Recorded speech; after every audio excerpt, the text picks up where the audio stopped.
Josh and I were city boys when we stumbled across the Beekman Mansion. We bought the Beekman as an escape from work. I want you to get up out of bed. We've got things to do. We're first-time farmers. We can't do anything on the farm. The Fabulous Beekman Boys is about our trip from two city guys turning into farmers. We Google a lot.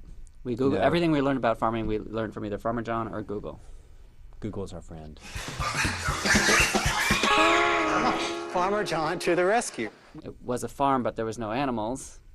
And then shortly after we moved in, we got a letter from Farmer John. Yay! He's the only real farmer here, let's face it. He had lost his farm, and he had 80 goats, and he needed to find a new home for these goats in 30 days, or he had to send them to auction. And we had always wanted kids, so... And, Come on, girls! The Beekman was a place for me to bring my goats. He loves the goats. Sorry, my goats are very important to me. Shoot.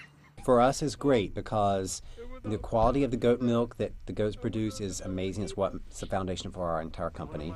But he does love the goats, and when you get him talking about them, he will start crying. well, it was very funny. When he did his first interview for the show, the director was very proud, and she's like, I got Farmer John to cry.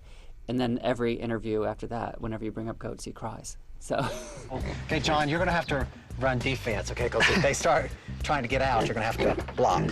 I was the VP for Healthy Living at Martha Stewart Living, Omni Media. When we first saw the property, I was still working at Martha at the time, and took it to her and said, what do you think of this house? And she's like, buy it. She's been a little bit jealous ever since, I think, because it's an amazing farm. She's great. She's a great role model and a great mentor, and she makes 2 appearances in the show this season. She thinks we're fabulous. She thinks you're fabulous. She thinks I'm lazy. Yeah, well, you are a little bit lazy. Who in the world isn't lazy compared to Martha Stewart and Brent? It doesn't take any more effort to park the tractors and the other equipment in a nice, orderly fashion. He's always been a real type A go-getter, and I'm always the one that just wants to kick back and lay around in a hammock. There's not like parking lines out there in the yard. I don't want the barnyard to look like a barnyard.